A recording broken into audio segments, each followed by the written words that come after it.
Hey everyone, I'm Renee of Renee's Kitchen. So today I'm going to share with you the recipe of potato cheese balls, which is my all-time favorite recipe. So this recipe was recently trending on YouTube and a lot of other platforms, and this is now my favorite. So I'll share my type of recipe. So first take 5 to 6 potatoes and mash them with the masher and add 2 to 3 tablespoons of corn flour in it, a teaspoon of salt, and give it a good mix.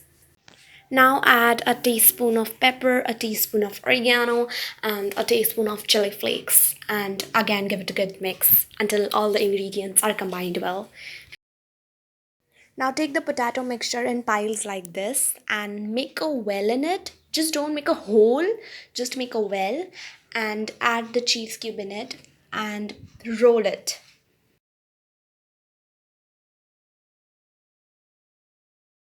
So now I'm done with the rolling of cheese balls and now I'm going to make a slurry. So for that we'll be needing a tablespoon of all-purpose flour, a tablespoon of semolina and a little bit of water to make it in a thin consistency.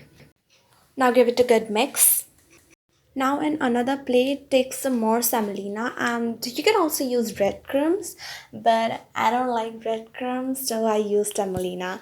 Now dip the cheese ball in the mixture of semolina and all-purpose flour and cover it with semolina.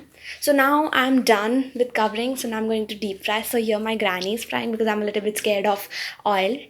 And yes, our cheese balls are ready. Thank you.